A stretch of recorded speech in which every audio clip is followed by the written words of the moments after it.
Yo,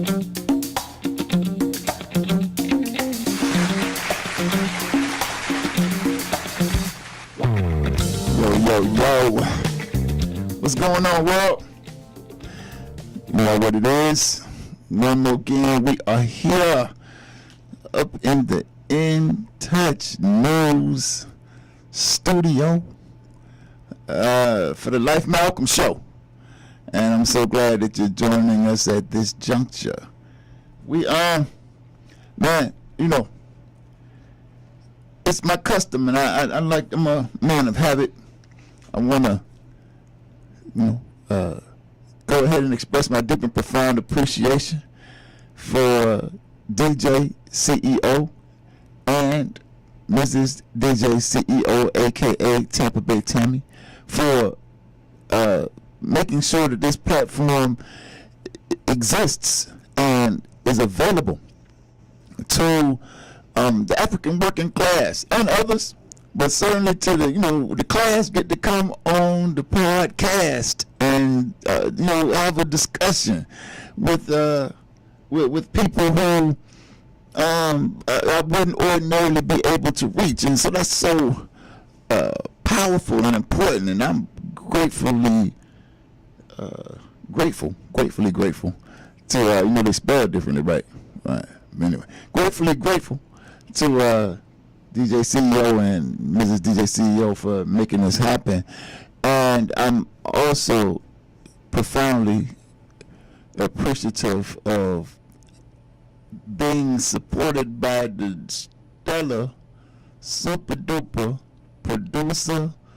I need to give her another title because she does so much back there. I mean, the producer just seems like such an inadequate word. I got to come up with something weightier. But my super duper producer, that's why I had to use all them adjectives, super and duper and all that stuff. Super duper producer, DJ A to the N to the A. See, I'm trying to put a little something on it, because she really does work hard to make this thing look like it's like you want it to look, all professional and what have you. I ain't really come today with like a whole planned out thought. I'm gonna tell you, this is the first time I wish I had callers on a regular, because I just want to just kind of chat with people about stuff. Like, I wish people would call and ask questions. As a matter of fact, to help you with that, why don't I give you the phone number? The phone number is look at me, just assuming y'all watch all the time. Y'all got the phone number in your phone on speed dial or something. But the phone number to call in and ask questions, say what you want to say. Let's just chop it up. Is 813-444-9588. And so I do have some things I want to talk about and kind of prepared to talk about, but like I usually come ready to just kind of talk, but I really want to have a conversation. So DJ, you might get pulled into the show. You might pull. We might be up in here. You might have to come around. We might have to switch the camera or something around so that people can see you as you engage.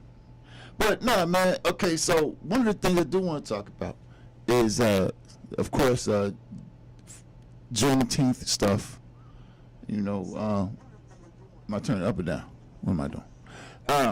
Okay, yeah, I want to talk about some Juneteenth stuff, and I also want to discuss some of, the Father's Day kind of ideas. And then I made a promise last week based on a caller who suggested that we talk about the law a little bit more. So we're going to talk about the law song, the law a little bit, the law song.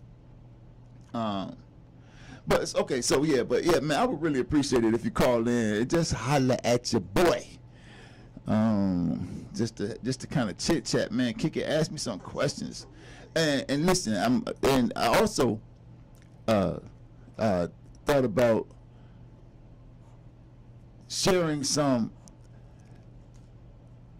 of my weaponry with you. I mean, some of y'all might remember when we started the show many months ago.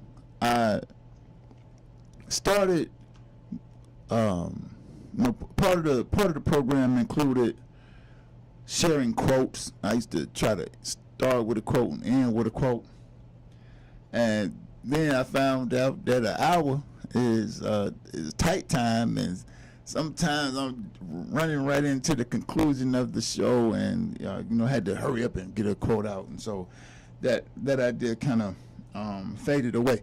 But I came across some interesting quotes, some interesting ideas about some African proverbs.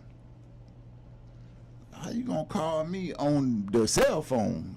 I mean, watch this. Let's see if they can get them on there. Who is this? This life? Who is this? Oh, they probably one of them people talking about my insurance. Yeah, they got me car warranty thing. Yeah. Carla, you gonna say something? All right. So yeah, now we're gonna put them on speaker. And have a conversation like that. What's happening? Welcome to the Life Malcolm Show. You know what I mean? But so I came across some African proverbs and quotes that I want to share, and I call it my arsenal because I believe 100% that these proverbs help wise men rationalize, reason, and reconcile differences. So I'm protective because I don't think everybody deserves. I used to think everybody deserves like the benefit of my knowledge and wisdom and the lessons I've learned through incredibly painful experiences and what have you. And I don't think that no more. I think that only a select few deserve that benefit. But man, there's some things I do think that you just need to know. So all right, so this is how we're gonna do it. So I'm gonna just say what I want to say about Father's Day. So I'm gonna say a little bit about the Juneteenth thing, and then we're just gonna start talking about these proverbs. And I hope you call in to get in on the conversation at 813-444-9588. If not, DJ, it's on you. We got shit up in here, and we're gonna give them something, we're gonna talk about it. So, okay, so Father's Day. I guess the first thing for me is I don't celebrate holidays. So, it was weird for me. I posted something on Facebook. Let me tell you what I posted, like in the way of we talking about sayings and what have you. So, right, I posted this. This is what I posted. I said, suffering is a sinister gift that exposes one to the most extreme emotions and establishes limits no one should cross, lest they too discover suffering. And I posted a picture of me that I thought might be handsome enough to get somebody's attention to the quote. Next thing you know, man, I started getting Happy Father's Day, Happy Father's Day, Happy Father's Day, Happy Father's Day. And I appreciate it. I'm not going to, although it's not something that I celebrate, I really do appreciate people taking the time to, in their celebration of the holiday, even some knowing I don't celebrate such things, taking the time out of their day to, just let me know that they recognize and acknowledge me as a father. That was very kind. So, but I will tell you, man, like one of the super coolest things was my daughters, the like all of them, the whole, like the oldest to the youngest, reaching out and saying stuff like Happy Father's Day. And they are certainly part of the bunch who knows I don't celebrate holidays and what have you. But my oldest daughter called me and was like, "Daddy," and so the funny thing is, like, and this I will say, these days it's not so much the case, but back in the day, boy, when my oldest daughter would call me, whoo, I make me nervous, cause I know, ooh, when the children get out and on their own, and they're not calling you all the time just to say what's up. Usually they need to solve a problem, and sometimes they big problems, and so I get nervous when she called. But not so much now, man. She's settling into young adulthood, doing well, quite proud, and but still though, when she called, I was like, and so she was like, "Daddy, I just called to say Happy Father's Day." I was like, ah. And so that was that Sunday, and these days I try to get in bed before midnight, and my youngest child, I don't know if this is, now that I'm thinking of it, I don't know why she was up so late, but she hit me up after my bedtime, called me, and so I didn't see her phone call till the next morning when I rose, and I reached out to her and it's like, "Yo, what's up?" And so I didn't tell you. So like my youngest two, you've met them on the show. My youngest two children are in Detroit right now. They just left this past weekend. Just dropped them off. They took their first plane trip to the D, and so they not around for the Father's Day celebration. And little baby reached out to me and was like, called her up and I was like, "What's up?" So I had, I guess the point I wanted to make, I didn't make the connection. I had a similar kind of worry, being that they're not around me, and they just reaching out, because the reality is, like my oldest child, these younger two, now that they're getting into their teenage years, they can come home and spend a whole day, the whole weekend, in the room, on some kind of device, or doing something that don't have nothing to do with kicking it with daddy. So, I feel extra special when we in the same place and they holler at me like, "Hey, daddy." I was like, I feel like, I'm important and whatnot. But when they are away, and, of course they go away with aunties, cousins, and grandmother and whatever. When they call me when they're away, I'll be like, "What's going on?"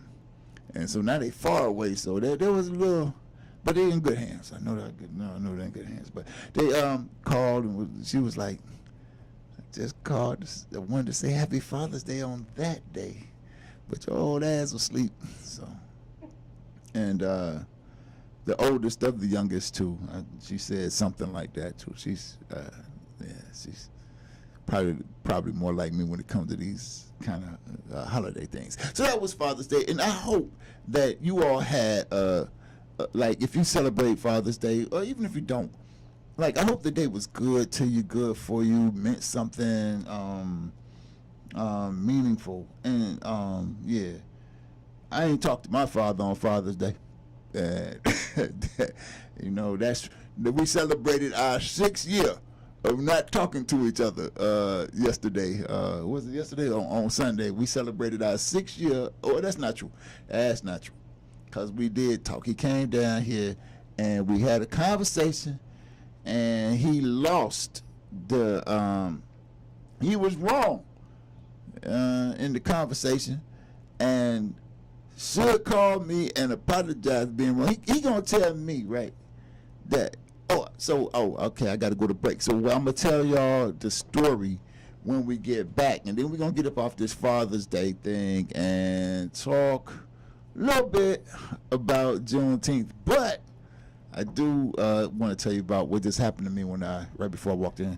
All right, that's the break. We'll talk to you on the other side. This is the Life Balcony. So y'all, I appreciate y'all tuning in. We'll see you in a couple of clicks.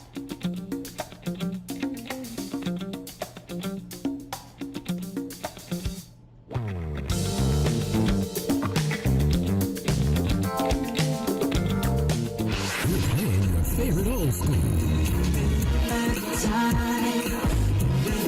Today's R&B.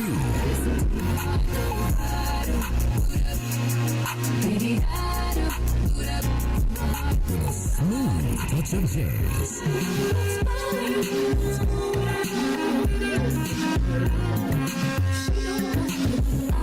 You're listening to In Touch Radio. Hey, this is Agent Wright, better known as Mr. Clean. You looking for some great barbecue? Come see them two brothers in the grill, located at 423 Virginia Street, Charleston, West Virginia. We got ribs, chicken, pulled pork, brisket, collard greens, mac and cheese, baby. Come get some and get you a nice, smooth cigar. 304-550-4431. That is 304-550-4431. Come get some, baby. The Rib Man, mama, the Rib Man. It's politics. It's life. It's the Life Malcolm Show. Every Tuesday at 6 p.m. on In Touch Radio. When it comes to reality radio, everyone is a star. Shining star for you to see what your life can truly be. On your smooth soul and R&B station. On the World Wide Web. In Touch Radio.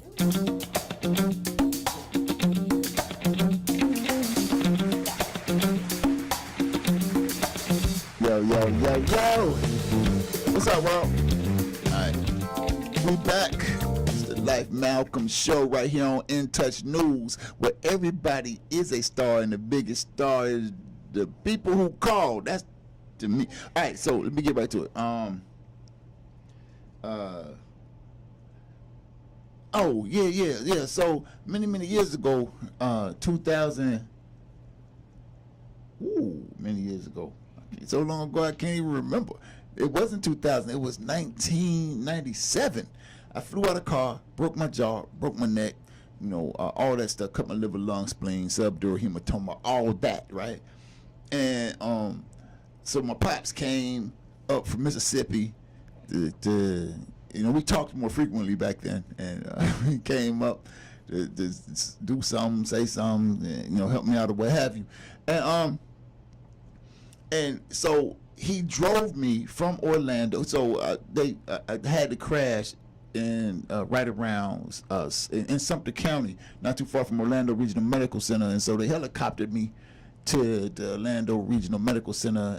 And, so my pops came to Orlando, and when the hospital released me, drove me back to Tampa.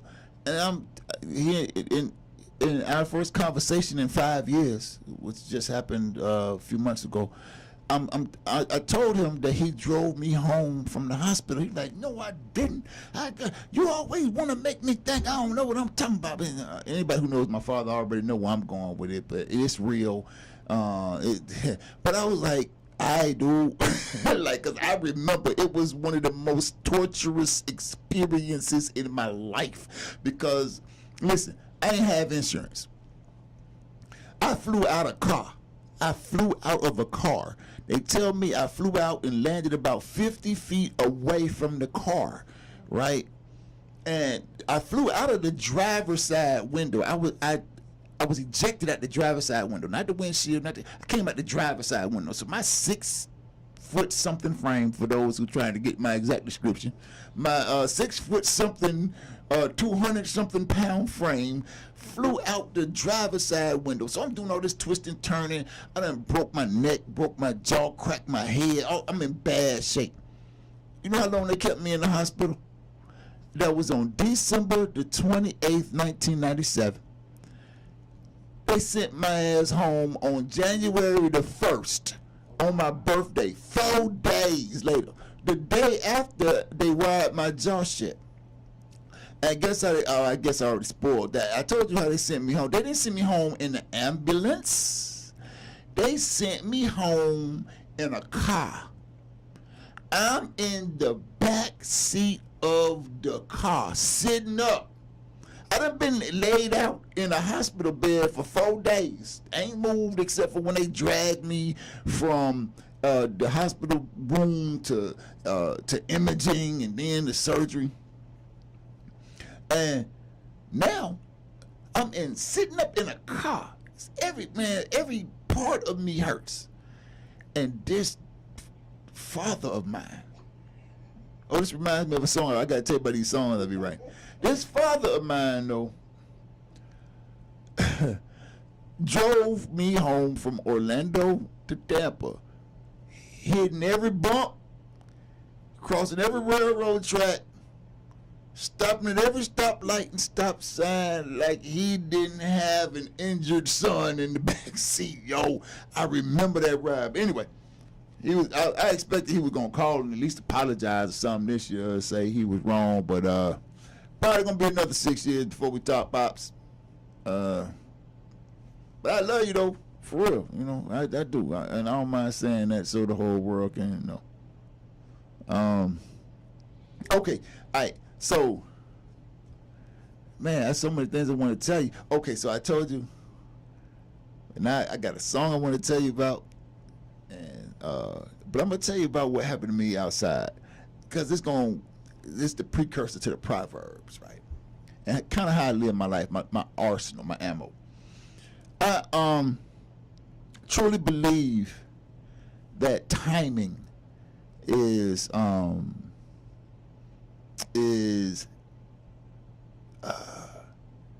so I don't believe in the whole, well, that's not your point, that's not your business. So let me say it like this.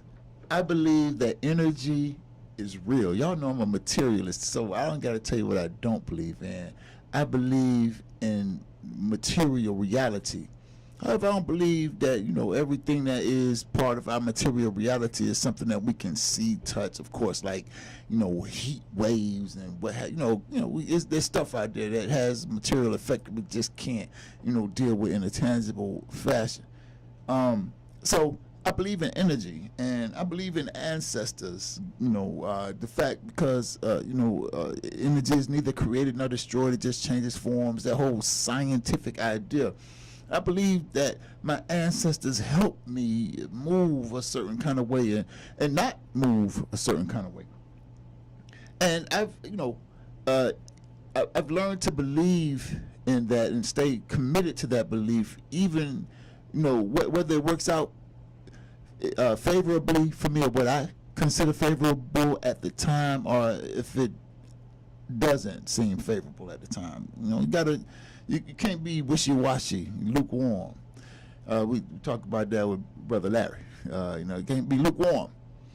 But just now, I'm usually here at the studio a little earlier than I got here this evening. But had I gotten here earlier, I would have missed this beautiful experience I just had, where this woman, as I'm walking up, I don't know this woman and this man she with, but this woman says to me, "You Miss Ernestine's son." I said, "Yeah, the one and only. After me ain't gonna be none other." And she said, "I knew it. I had you mixed up with somebody else, but you Miss Ernestine's son." I said, "Yeah. Who are you?" And she told me that she was Miss Lavinia Henry's granddaughter. And I was like, "Miss Lavinia Henry? Oh, Purple Lily Usher boy. Brown tinted hair with the tinted glasses. Oh, I know Miss Lavinia with the white gloves. Oh, yeah, I remember Miss Lavinia." And so we had this very pleasant exchange for a moment. And then I asked the sister, "Well, how did you know I'm Miss Ernestine's son?" She said, "You look just like her." And doggone it, I know I do. Boy, that's one of the things that make me very happy about. I look like my mother, and I look like my father. And it's funny, but so yeah, I just thought that just really, made my day, as people can say. I don't know exactly what that means, but I think I know what they mean when they say it, and I think that's how I feel. Yeah, made my day. Yeah, I'm Miss Ernestine's son. And I think the thing that was the most important part about that moment was I had the opportunity to say, "Yup, the one and only, and after me ain't gonna be now another one." Now, if she have another one at 80-something years old, because she gonna be 81 this year, she has another one.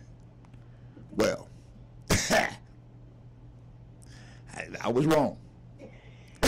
That's all I can tell you. Shouty. All right.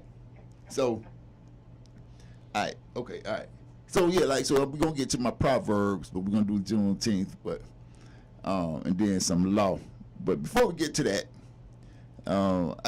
so that thing I said about this father of mine reminded me of this song that I wrote. I didn't really write the song. I just kind of remixed the song.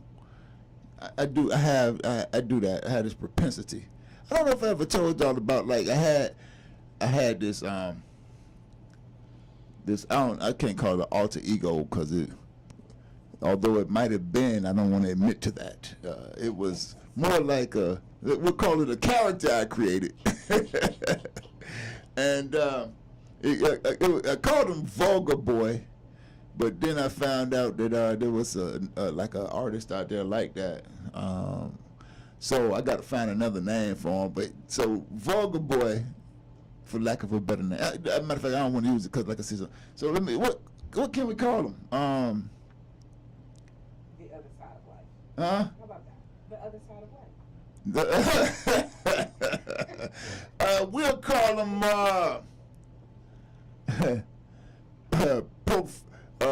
Profanity Man or something. I don't know. No, because it's not really profane. Well, it's something. All right, but yeah. So here's the thing. We'll call it. We'll come up with him. We'll come up with a name for him. But here's the thing.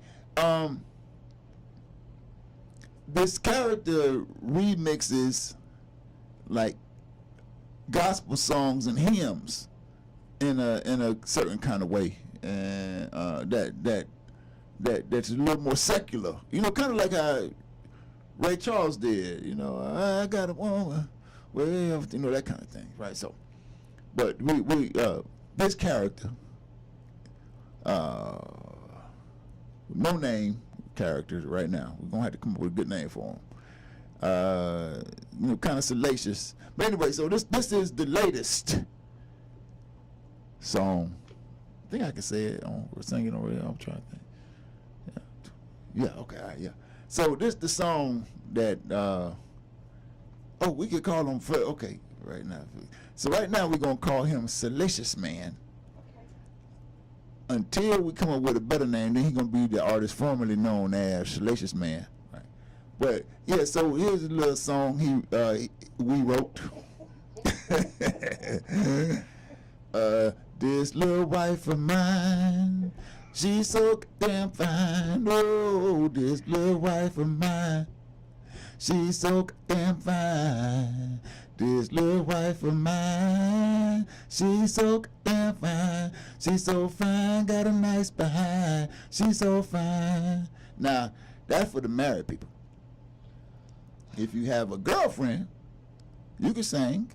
This girlfriend of mine, she's so damn fine.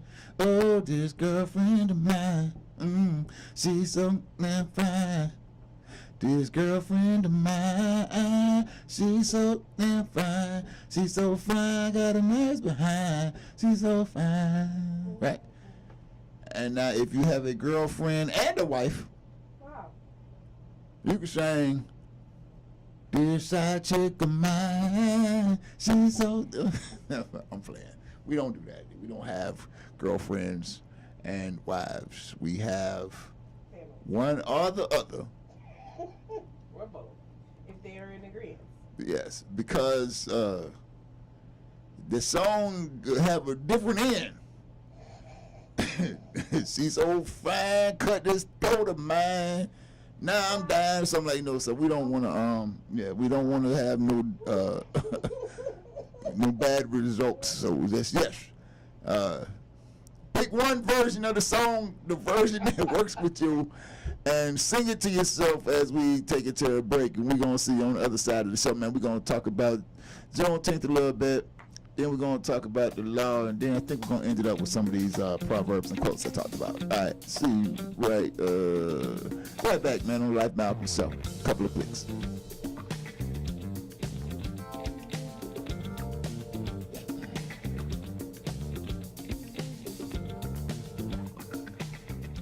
Don't miss the first annual Amateur Grillers Cook-Off coming to the Tampa Bay area on Labor Day weekend, September September the 5th.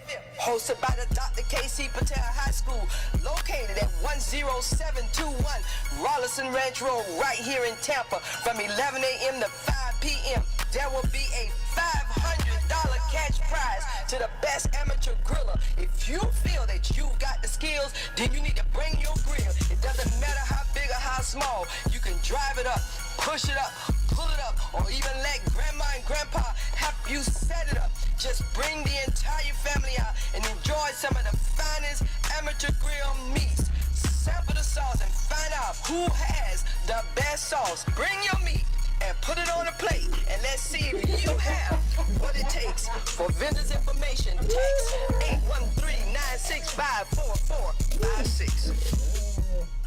Catch my show that will be all up in your business. Let's Talk Business with Cheryl J. Couso. Every Wednesday at 12:31 p.m. My business experts provide insight for business entities and entrepreneurs. So join us every Wednesday from 12:31 p.m. to 1:31 p.m. at www.intouchnews.com. Catch my show. Hey, this is Tampa Bay Tammy. Tune in to In Touch Radio. Let's share something about ourselves. Reality radio, where everyone is a star. In Touch Radio. Hey, this is Tampa Bay Tammy. Tune in to In Touch Radio. Let's share something about ourselves. Reality radio, where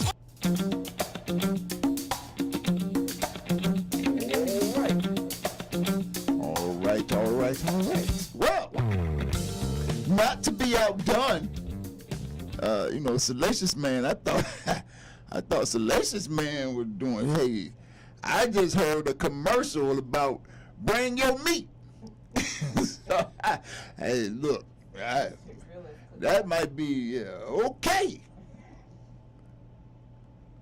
Bring your meat. I think that's good advice. Do not leave your meat. Yeah, bring your meat, man. All right. Juneteenth. So, of course, this guy,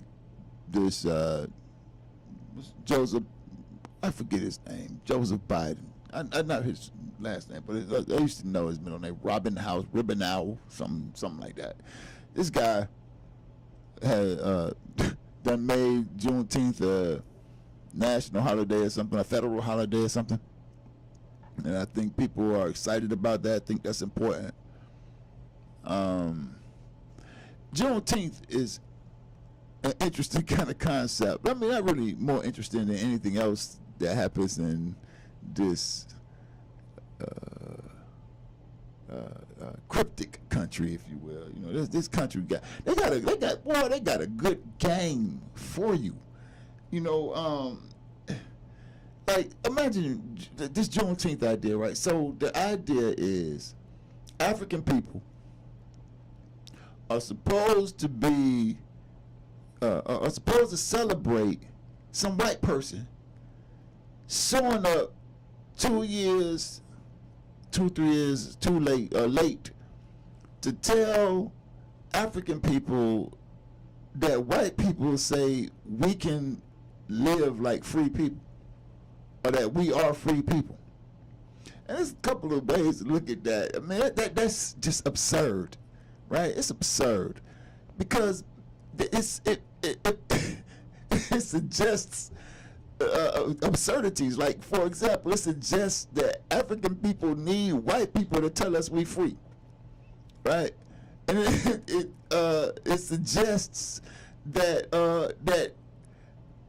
the white man rolling up in Texas was only 2 years too late with the news, right? But then recognizing we live in a colonial situation in this country, domestic colonialism. And I want to talk about that, man. I might talk about it a little bit here, because I said something on the radio show, and somebody tried to talk about colonialism.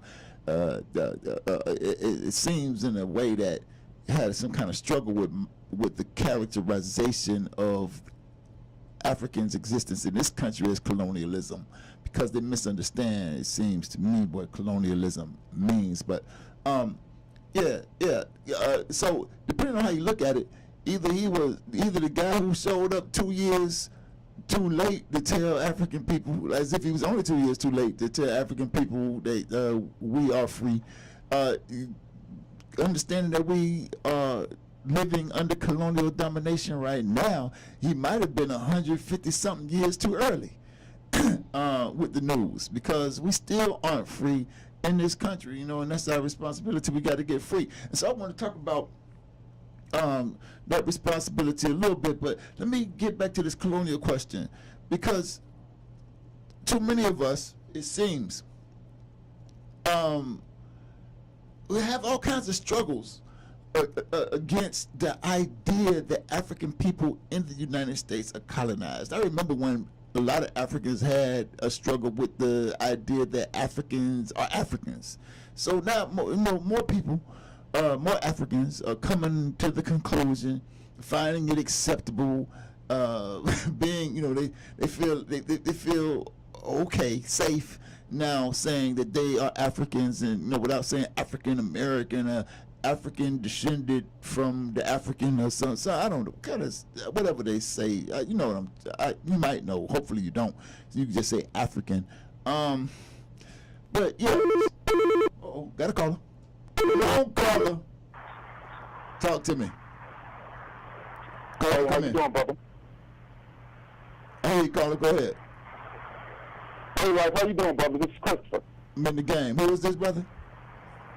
Christopher. Okay. Well, whoa, man, brother, teacher. How you doing, brother? What's going on, brother? Nothing much, brother. Like I said, I check you out, every week. And the last time I see you, you mandated that I call in, so that's what I'm doing, brother. I'm trying to stick to my word, and I told you I would. Man, brother, I appreciate that. Do you have any comments, any things you want to share, based on what I've said so far, something you want me to talk about before we go tonight, anything, brother, you got it. Let me know what's happening. Well, when you were talking about Juneteenth, and how, Africans trapped in America are so excited about this, and it seems that whenever we get in an uproar about anything or get in a stance or position to try to do something, they throw us a bone. And with Africans trapped in America, we go for symbols. So I believe that them making Juneteenth a federal holiday and how they push it through so fast is just a symbol. It has no actual tangibles behind it. That's 100. Now, that Asian crime bill, that's something tangible. That's something that actually has teeth. But Juneteenth, that's something that we celebrate. That was something for us. That's not really for the nation, it was for us. But I believe it's just them throwing us a bone. Yeah, 100. I'm glad you brought that up too, brother. Man, I'm so glad you called, number one, man. And I'm still waiting on that recording. So okay, you can check one off. You check in one check box. We got to check off this other check box. I'm waiting for that recording for that lesson I asked about. Yeah, I want that lesson. I got you. Don't need to trust. All right. And what you were talking about earlier, if I may, talk about our ancestors and whatnot.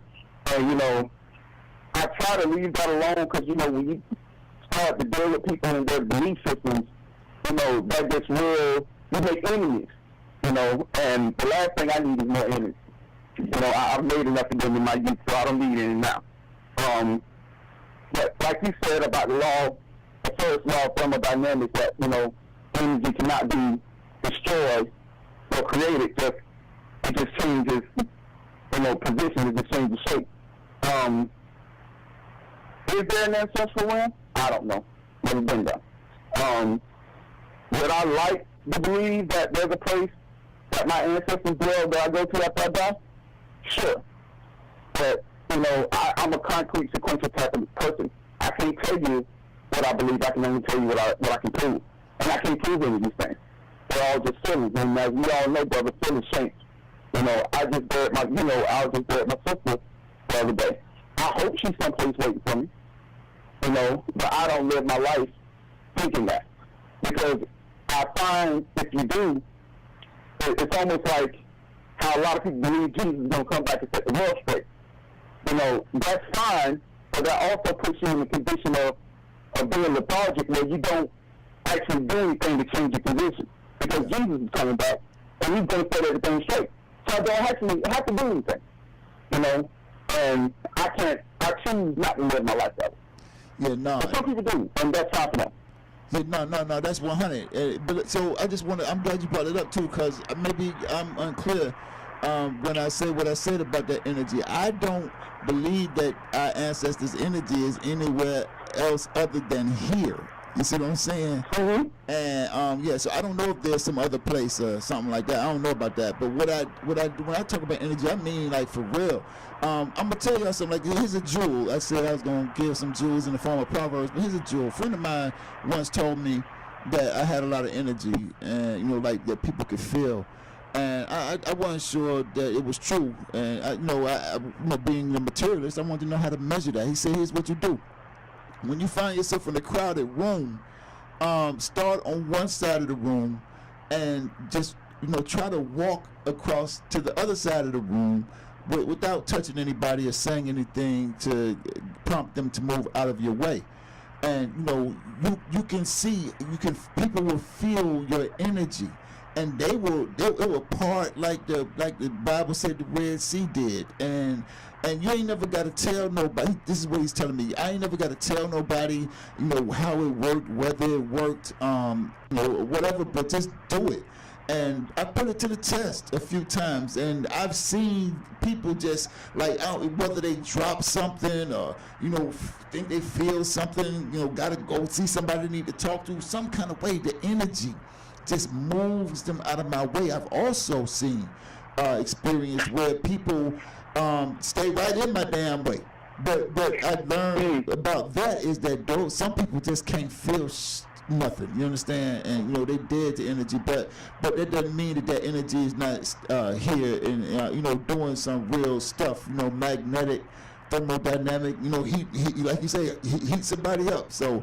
So that energy I talk about is not some energy somewhere else. It's our ancestors, the same energy they had, the same spirit Malcolm had here when he was flesh and bone, is still here, moving in material ways. And so at least that's where I am right now in that belief system. Well, I would say to like your example about you moving around in the room, you can chalk that up to simple particle string theory.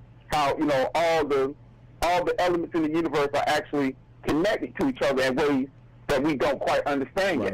So as you're moving through this room, the energy you project is connected rather to the rest of the energy in the room. Right. And if you and they actually proved this with the experiment where they collapsed the wave function.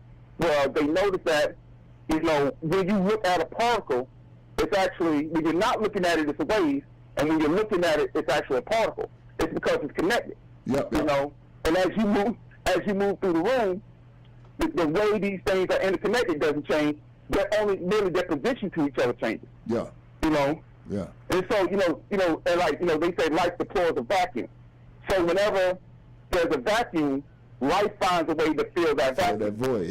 Yep. By you simply moving through the room, you're not, you're just simply changing the position of all, because we all break down in this material realm into atoms. Yeah. You know that, brother. Yeah. And so, we move, some atoms repel, some atoms attract. Right. And so as you move through the room, depending on what positively or negatively charged, you get a different outcome. 100%. Hey, Chris, I got to get ready to go to break, man. I really appreciate the call, man. I mean, I thought they made my day outside. You made my day. You tapped the day, man. Thank you so much for calling, brother. And we're going to talk soon, man. I'm holding you to that recording, too. That's 100. Definitely, brother. All right, brother. I appreciate you letting me talk on your platform, brother. Man. It's an honor, man. Thank you so much. I appreciate it. You be safe, brother. Peace. To be continued. So, we're going to go to break right quick, man. And when we come back, we're going to talk a little bit about some of these proverbs, and then we're going to talk a little bit about the law as promised. I'm a man of my word, so, we're going to talk a little bit about the law, but we're going to do that on the other side of the break. You can call in, too. It's 813-444-9588. I would love to hear from you right here on the Life Malcolm Show. See you on the other side.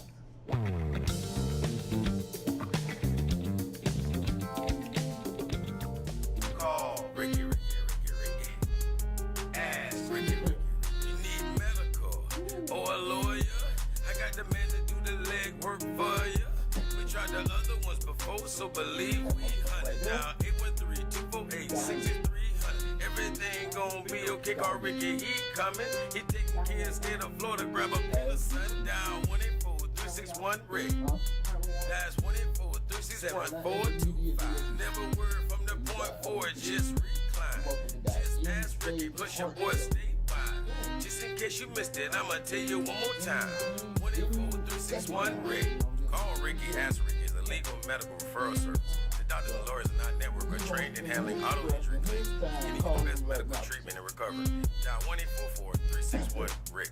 That's 1-844-361-7425. Ricky. Ask Ricky.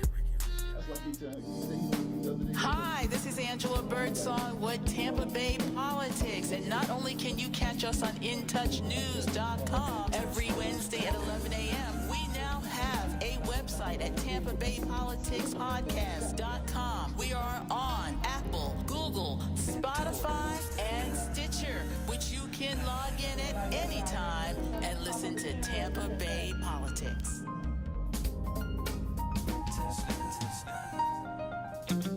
Sound real local.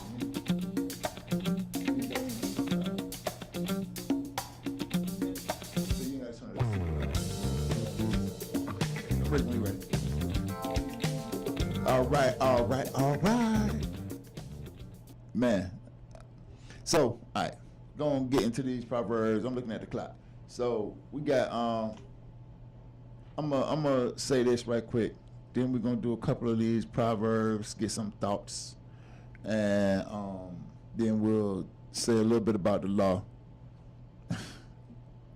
Might fix that, fix that distribution later. But the brother who just called in, I don't know if it's no damn secret. If it is, I guess I got to deal with it on the other end, exposing it.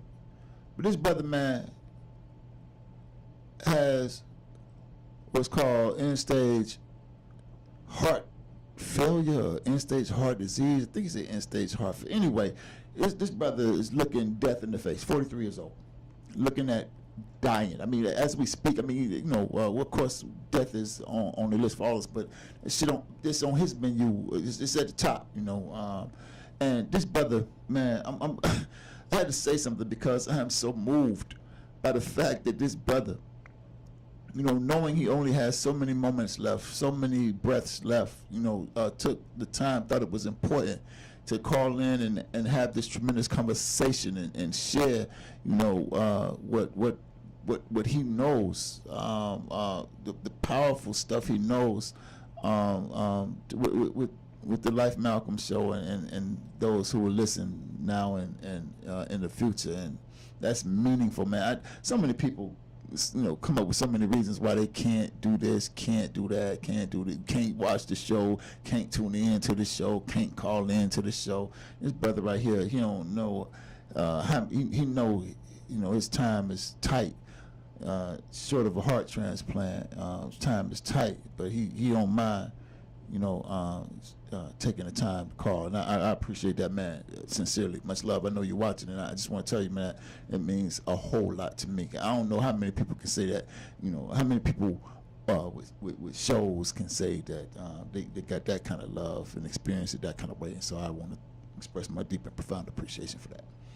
All right, Proverbs. So the other day,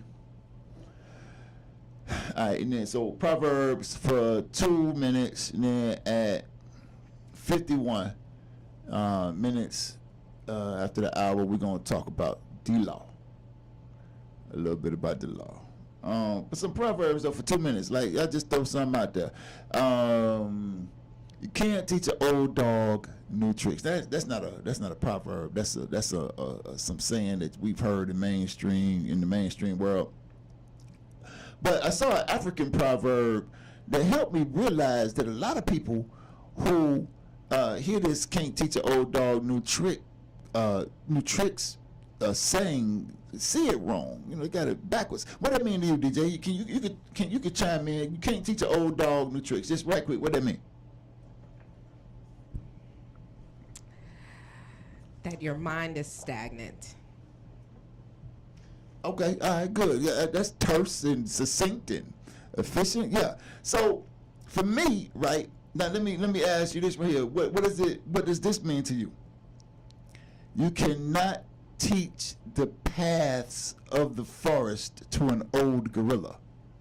Now that's an African proverb.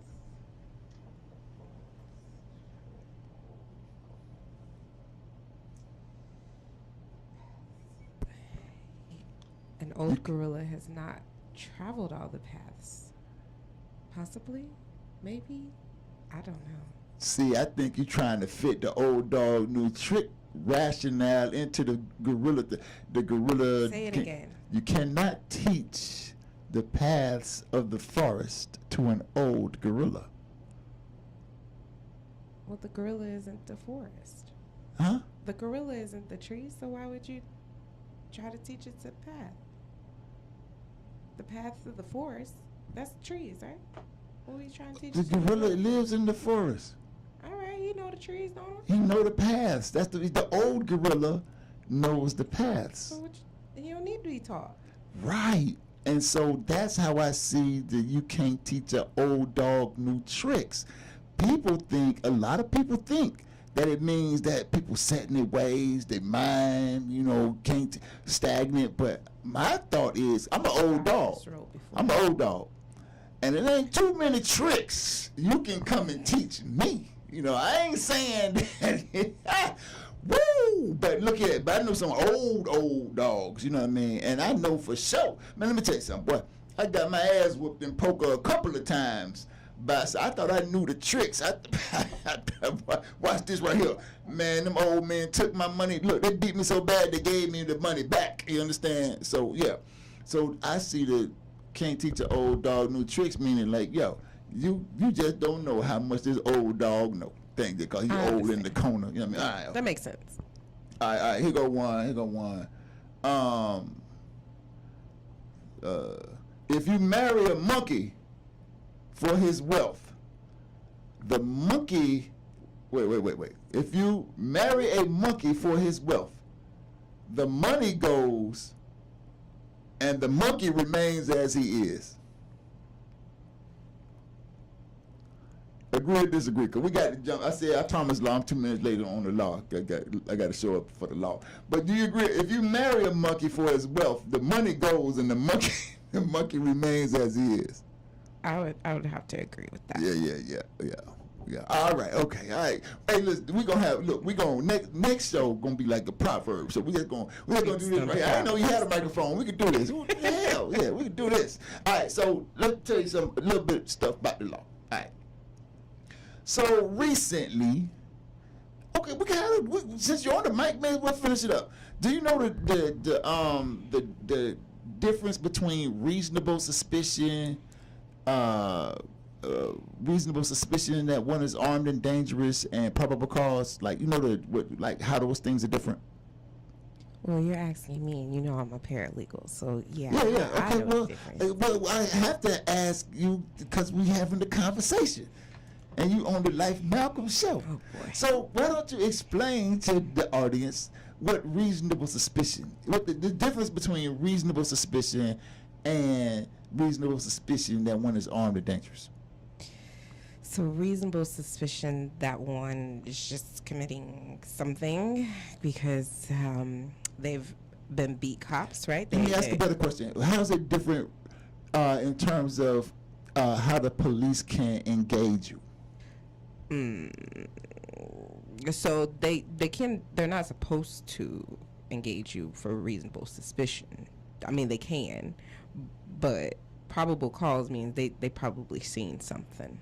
So let me jump in on that a little bit. So reasonable suspicion says that the law says that cops can have reasonable suspicion if they have a well-founded belief that one has committed a crime, is committing a crime, or is about to commit a crime, and they can do what they call an investigatory stop.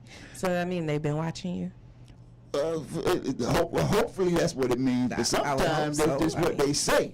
They just run up on you, and that's where you get the stop and frisk from. A lot of people validate, a lot of law enforcement validates the stop and frisk based on this idea of reasonable suspicion. You know, this idea in the law came out of Terry versus Ohio. You know, this reasonable suspicion idea, but they're not supposed to fill you up unless they suspect you are armed and dangerous. Then they can conduct a pat down. Perhaps if they suspect you have drugs, they might be able to do a pat down. Depends on the jurisdiction, et cetera, et cetera. But if they deem you armed and dangerous, then they can do a pat down. They cannot go inside your clothes legally, lawfully. But if they have probable cause to believe that there's reason to arrest you, then they can arrest you, of course, and do this, what they call a search incident to arrest. Okay. And so I wanted people to understand this, because a lot of us just allow the police to search and do whatever. Pat us, you know, to stop us, number one, because you know you don't have to stop for the police. Don't tell them that. I'm not now. You know, you gotta be smart. I'm just saying, lawfully, legally speaking, just because they roll up on you and say, "Hey, I want to talk to you," and stop right here, you can say, "Look, I don't want to talk to you," and leave. You know, and if they say that you're not free to leave, they have to have an articulable, reasonable suspicion, meaning they have to have a well-founded belief that you have committed a crime, about to commit a crime, or committing a crime, or about to commit a crime. And if they can't articulate that reasonable suspicion, you got a reason to leave. And I'm not telling you to leave. That's just, you know, keep that in mind so you can sue their ass at the pertinent time. No, I mean, you know, you don't want to get shot because you know, I don't have to stay here. That's not how you want to do it. But then, you know, if they try to put their hands on you and pat you down, you need to know that they have to have a reasonable belief that you are armed and dangerous, or at least that you have some kind of contraband like drugs. But here's the thing that I want to get at. This one of them nuggets that you ain't gonna get nowhere else.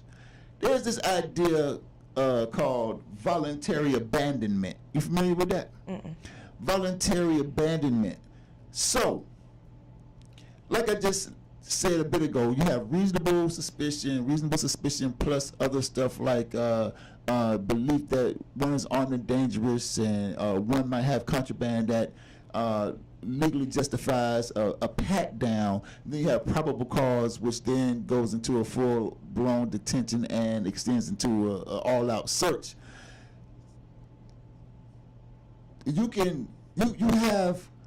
One has a legal fight in court if the cops overstep the scope of their authority in any of those situations. In other words, if they patted you down when they only had reasonable suspicion, but not reasonable suspicion that you armed and dangerous or had contraband, they exceeded the scope. Whatever they find on you when they pat you down should go out based on the exclusionary rule. If they go in your pockets without having probable cause and arresting you, etc., or, you know, of course, this is all, you know, presupposing there's no search warrant or any arrest warrant. So, then you have some legal recourse in court. But here's where you give up a legal fight: is this thing called voluntary abandonment. If you're running and you got something on you and you take it and you toss it, oh boy, that's voluntary abandonment. And so now you can't say that you are constitutionally protected based on the Fourth Amendment, unlawful search, because you done gave it up like you gave up garbage, and anybody can go rummaging through your garbage. So I'm telling you, if you got something on you and you can't throw it away without getting caught, the best thing to do is to get caught with it. Fight in court, because a lot of times the people overstep their boundaries, man, and there's a fight there to be had. But if you voluntarily abandon the contraband, you're going to lose that argument every time. All right, so I told y'all I was going to give you some lunch. That's a good damn nugget right there. So, hey, I hope that y'all enjoyed this experience as much as I have. I really appreciate it, you know, from the time I walked in and really up to the time I'm walking out. So I'm looking forward to seeing you on the Life Malcolm Show next week. And, yeah, it's the In Touch News, where everybody's a star. Y'all the biggest star. Yeah, all right. To be continued, y'all.